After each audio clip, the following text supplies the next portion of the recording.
Fort Collins, Colorado, home of bikes and beers. We also have a thriving arts community. Today we are at Bas Bleu Theatre.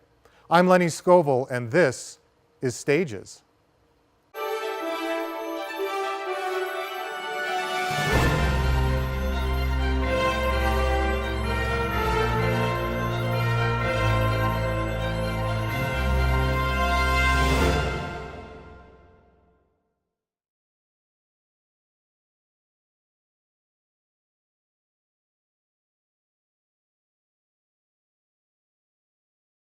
So we are here on set at Bas Bleu Theatre for their fourth production of the season, Dirt. We are here with the play's director, Jeffrey Bigger, and the playwright, Laura Pritchett. Welcome. Thanks for having us. Thank you. So Jeffrey, we'll start with you. Just tell us generally a little bit about the play. What's going on here? There's a lot of things going on here. There's a lot of storytelling, a lot of science mixed in, some fantasy involved. So I think we're touching on a lot of different veins that the audiences will find interesting, fun, educational. Mm-hmm.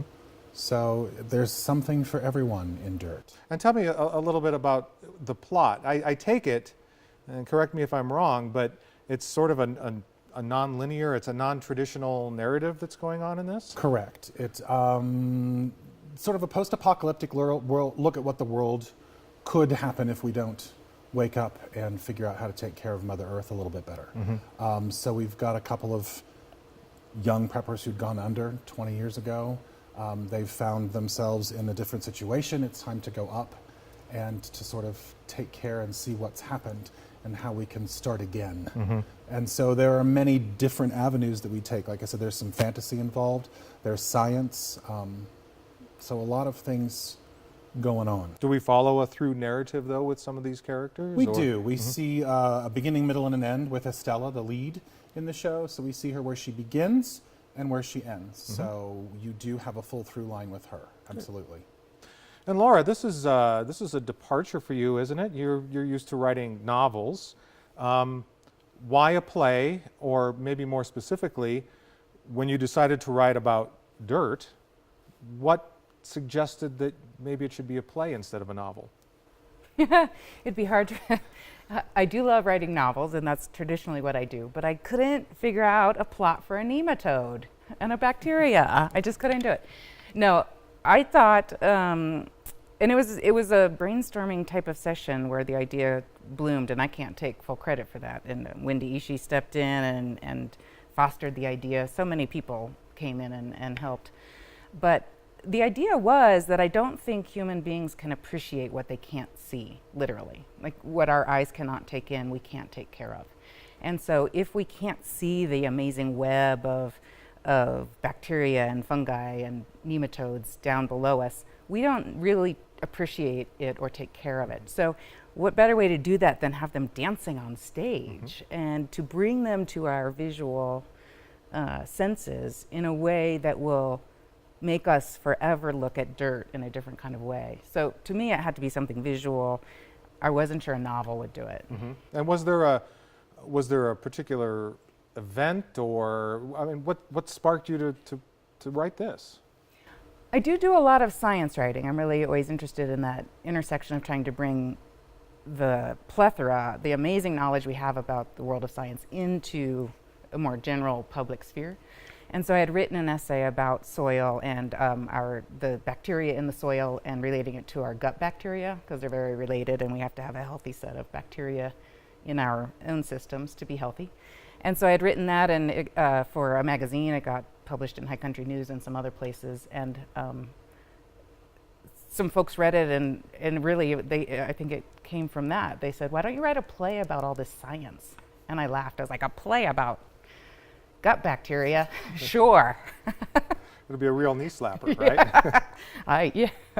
Talk about taking on a challenge, right? Not only a play, which is in a genre that I'm unfamiliar with in terms of writing, but also a subject matter that really doesn't lend itself easily to interpretation. So Jeffrey, talk to us about some of the challenges that you've had in simply mounting this production. Initially, I thought there would be more challenges. I was expecting more. With the new piece, you sort of don't know how it's going to evolve, morph, change. making sure your actors are able to handle that change, because pages were coming as recently as 2 or 3 days ago with new lines, just because as Laura's watching, she's tweaking as we're going along. And it's been a blessing to have the playwright, because as a director, we read something and I get a vision in my head and go, oh, that's what it should be. And then I think maybe that's not what the author meant. I can ask the author.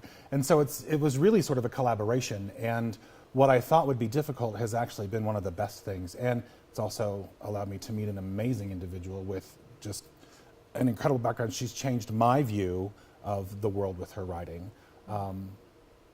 And the other challenge I thought that would sort of pose itself was the fantastical portion of this. Dancing nematodes, when you read the script, it just says nematode dance. What does that mean? What does that look like? Right. How does one approach that? I imagine Googling it is no You can help. Google it, but you get these images of these little creatures that are maybe the size of an eyelash that you can't see without a microscope. And they're doing such amazing work on that. Now, how do you make them dance? All right, Mr. Music Guy, write me some music for dancing nematodes. Costume lady, make me a costume that looks like a nematode that will, under black light, shine so everyone can see it. So it's really a team effort on everybody's part to get things mounted, but that was one of the first things I thought, how in the world do you bring a nematode to the stage and make it dance for an audience in Fort Collins, Colorado? And by golly, we did. Well, and you touched on where I was going to go with my next question, and that is, so how do you, as a director, communicate with your designers, your costumers, your lighting designers, your scenic designers? What's your standard way of communicating with them to get your vision through to them? And how did it work on this production?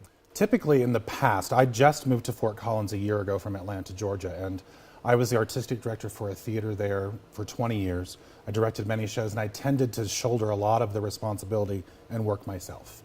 So I would just work one-on-one with individuals. At Bas Bleu, it's set up a little differently, where everybody sort of has their own lane, and we have production meetings where we sit down and we discuss vision. And how does this match the vision of the play, the vision of the director, the vision of the playwright? And then everybody kind of goes away, gets their ideas together, we come back, and then we start to hash it apart. Mm-hmm. So we communicate a lot via email, text message. We're using the Google Drive to upload information so we can talk back and forth, see things in real time. And that's sort of been a big help in that way. So, and you've enjoyed the experience? Oh, it's been a wonderful experience. Like I said, doing things by myself, I didn't realize what a control freak I could be. And so sort of releasing some of that power to others has been a growing experience for me. I can imagine, because it's not always easy to let go of some of those aspects. No.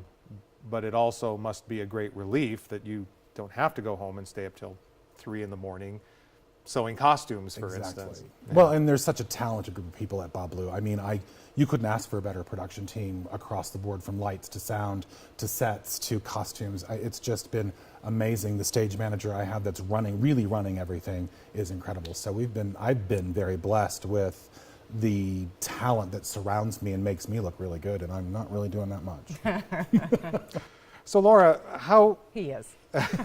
how have you found the process then? As a novelist, you must spend many long hours in your writing garrison and very isolated. Now you've stepped into this very collaborative art form, right? And the end product is so different.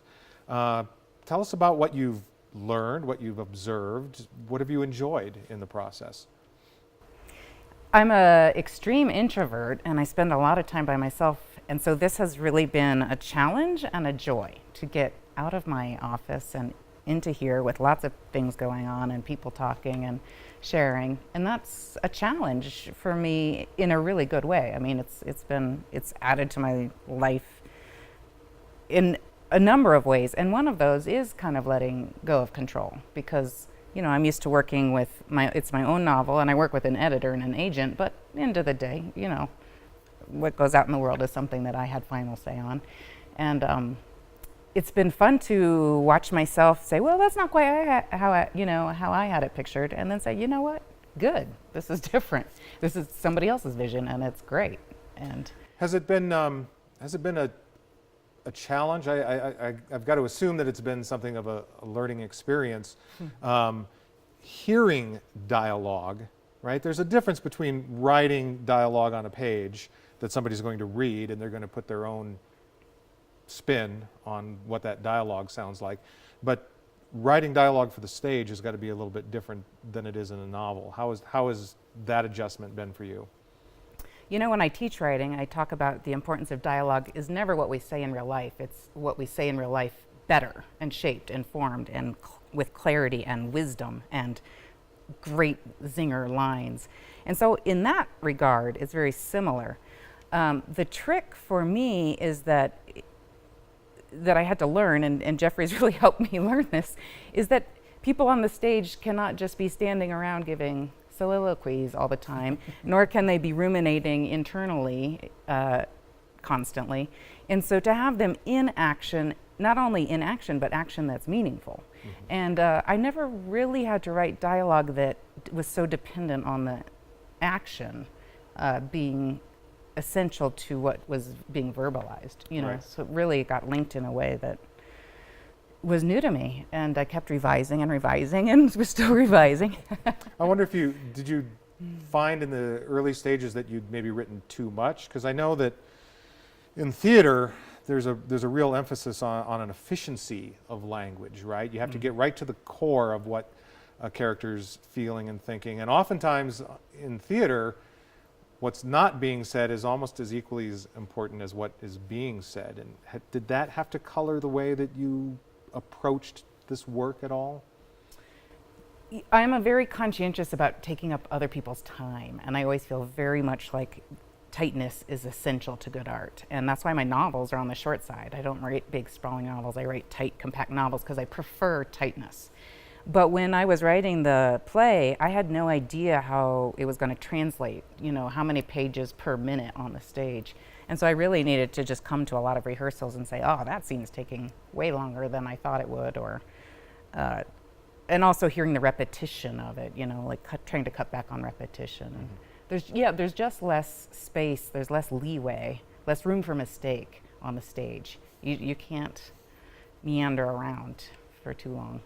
What are some of the things that you've learned about theater that the next time you write a play, you'll be able to go take with you and say, this is something that I really took away from this experience? I do hope to write another play. This has been such a great experience. I think just an awareness of movement that is important. Like, that's what I would take home as, you know, as somebody who's writing the script. And also then just an awareness of how what is living up here will not be what lives here, and that's a good thing. So Jeffrey, it sounds like there's you said that there's fantastical elements, fantasy elements in the show, and some choreography. Did somebody come in and do choreography for you, and did you also say that somebody's writing some original music as well? Yes, Brian Young has done original music for the show, which has been very nice. It's been a pleasure to hear music created specifically for something that you're working on, because typically outside of a big Broadway budget, you're not going to get new music written for a show, especially not on a local level, which has been very nice.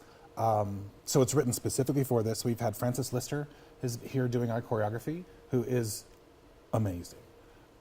She choreographed stuff without music first, and then when the music came, it matched beautifully. I don't know how she did it. I'm not quite sure she's human, but her work has been incredible. She's actually one of the dancers in the show, so the audience will see her on stage as well.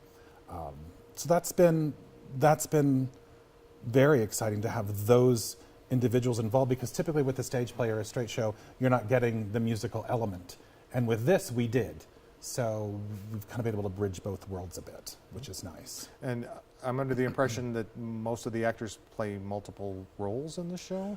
All of the actors play multiple roles except for Estella. She plays her one character. The other actors all take on other persona. So, and I don't want, no spoilers here, right? We want people to come and experience it for themselves. But so Estella, as the central character, is she observing all of these things that are going on? Is she? She's observing and perhaps creating the fantasy that's going on. I mean, we've managed to bring together George Washington, Charles Darwin, and Thomas Jefferson in one scene playing cards.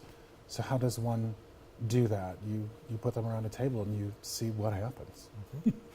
Very good. Yeah.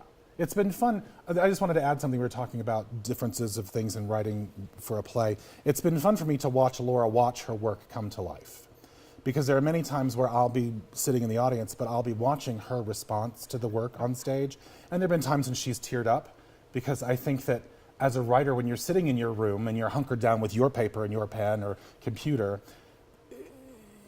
you get an idea in your mind of what it's going to be, and then you hear it come to life and you see it come to life.